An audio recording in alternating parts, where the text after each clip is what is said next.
Hi everyone, in this video I'm going to tell you about 3 Christian books. One hasn't even been released yet and they're really good. So if you want to hear about some new Christian fiction out there, stay tuned.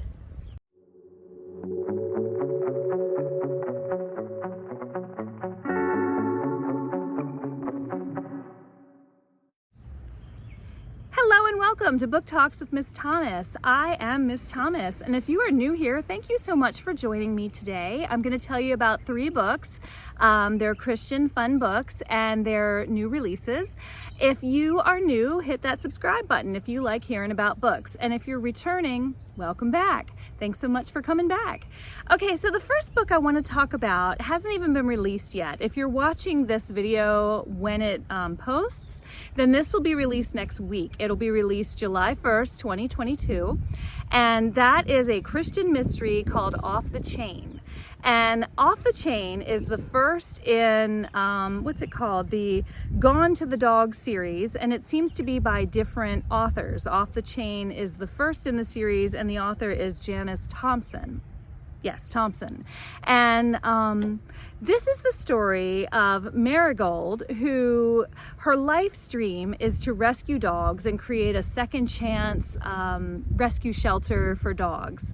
And she works as a vet tech with her friend Cassidy. And Cassidy is currently acting as the office manager at this veterinary clinic. And she goes... Marigold, who goes by Mary, she goes to rescue this dog from a drainage pipe. And it's so cute because everybody says, the sewer, you rescued the dog from the sewer. No, it's a drainage pipe. And it kind of reminded me of Who's on First. It had that silly, whimsical, sort of lighthearted tone to it. So Mary goes and she rescues the dog and she falls in love with the dog.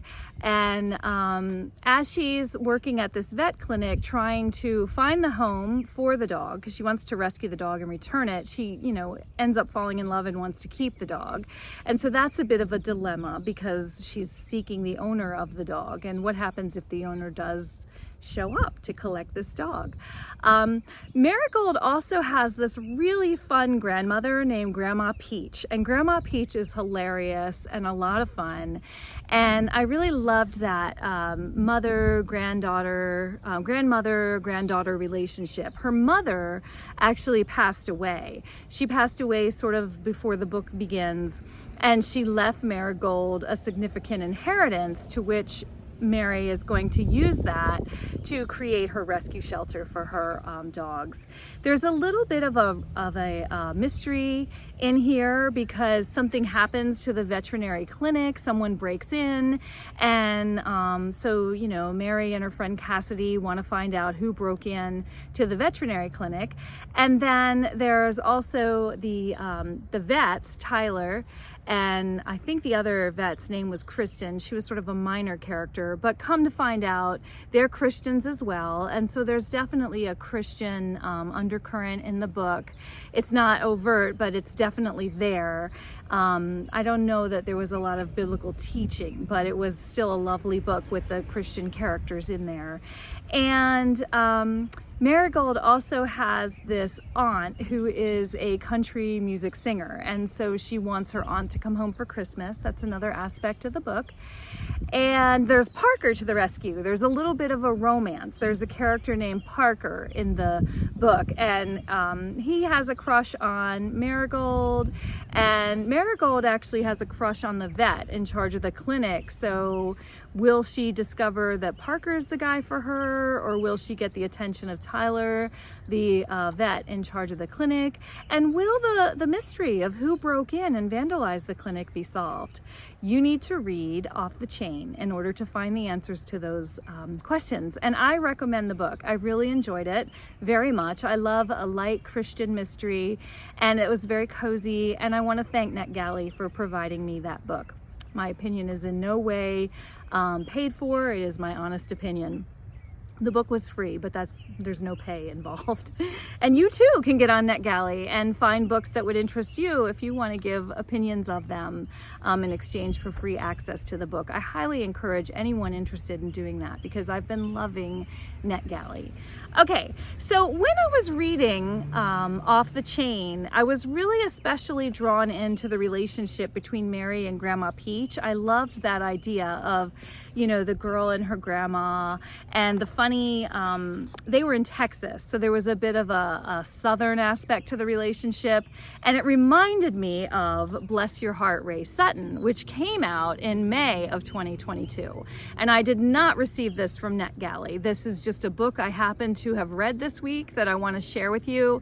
It reminded me of Off the Chain because Ray Sutton, otherwise known as Rayleigh, her mom also dies, and she's grieving the loss of her mom, like Marigold in Off the Chain. Ray is grieving the loss of her mom, and she does not have a grandmother, but she has an aunt. And so her husband has left her for a much younger woman, and then shows up at the funeral with this younger woman and just appears to be, wow, I just thought, what a jerk. Well, we find out he's really got some redeeming qualities about him, but in the beginning of the book, I really didn't like him because he showed up at the funeral of her mother with this tart, this really young girl. And not that all young girls are tarts, but this one was the homewrecker, so I call her a tart. Oh, just got a bug, sorry. Okay, so Rayleigh has to rebuild her life. Her husband has left, her mother has died. She was a stay-at-home mom. I think she worked as a house cleaner for a while, cleaning people's houses. And she's got this daughter who's about to start high school. So she decides to move into her childhood home, her mother's home, because when her mother died, she inherited the home. And so Rayleigh's going to move into this home and start all over again, because her husband has, left her.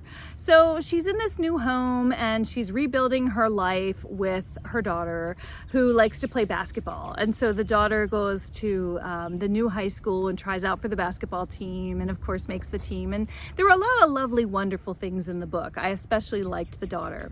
But the most memorable thing for me about Bless Your Heart, Ray Sutton would be the aunt and the other two, I think it was two women. So it was the aunt and two other women got together every third Thursday. I think they were called the Third Thursday Club. And they would get together and they would open up in prayer and they would come up with a list of people who needed encouragement, people who were suffering a loss. Did they need to send a card because of a death in the family, or did they need to send a new baby blanket or flowers? They just got together and came up with ways to build other members of the community, which is a fantastic idea and one that I definitely applaud and might actually start. I loved that idea, and I have a friend that might be interested in doing that with me. So Rayleigh gets together with these three elderly women in this club, and they take notes and decide how to, benefit other members of the community.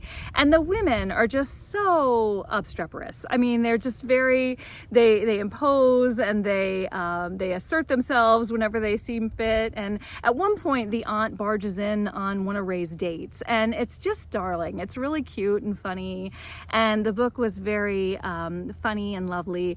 There were also some times I had to dab my eyes a little. It wasn't like a full fest sob, but there were some passages in the book where I just had to pause and say, oh, that's so sweet, and needed to catch my breath, because Ray is grieving the loss of her mother who's died, and she finds letters throughout the book that her mother wrote her. So her mother knew she was dying of cancer, and she wrote her daughter these really wonderful, beautiful letters. And every so often in the book, Ray will discover a letter. And so you'll hear the mother's perspective, as she's writing to her daughter from the grave. She knows she's going to die, and she knows her daughter is going to receive the letter after she's gone.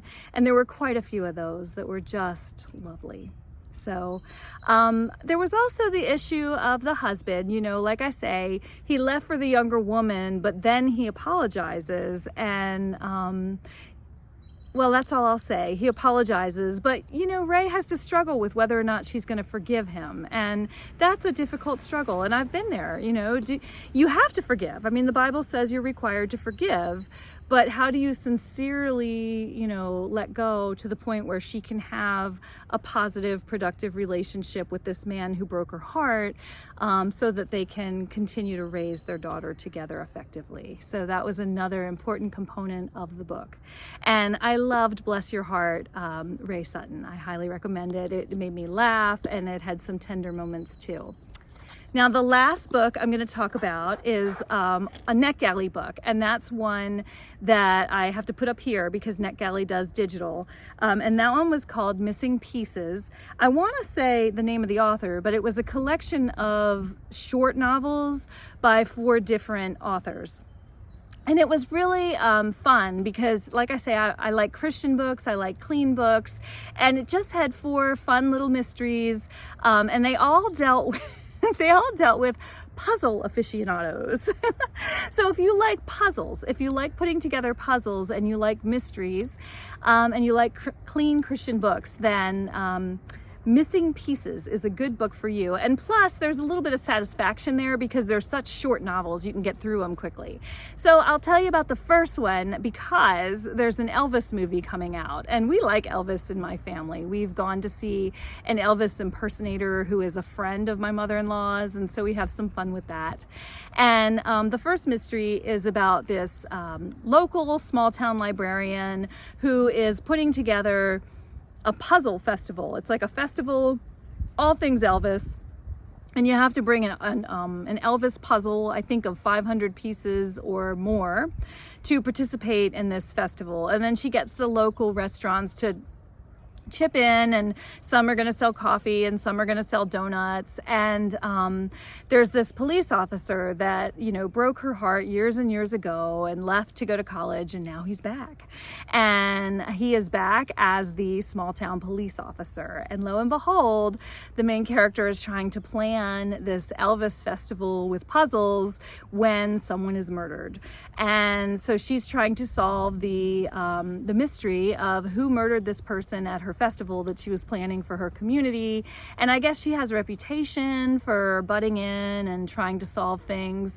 And so she's put a target on her back. And of course, the bad guys do track her down and put her in danger. And the local police officer comes to the rescue more than once. So that's not really a spoiler alert because he's pretty consistently coming to the rescue, much like Parker to the rescue in Off the Chain, the first book I told you about, where the vet tech had also involved in a local crime, trying to solve that. And there's this other vet tech, Parker, who comes to the rescue. In this case, I don't remember, let me see, I'll look for you. I don't remember the name of the librarian's local police officer who comes to the rescue because there were 4 stories and it was a lot to keep track of. And I just want to tell you about the first one, but all 4 deal with puzzles in some way, and they're all different. They're all written by different authors, and it was a fun book. And that one came out actually already June 1st of 2022, but I do think that that's one that you could read, especially in the fall, because there was a fun one about the fall that was just really fun. Pumpkins, all things pumpkins. I love the fall. So maybe I'll get back to that one and talk about it in the fall. But anyway, those are 3 books that I recommend for you if you are looking for some Christian reading and something light and fun and something hot off the presses. Bye for now.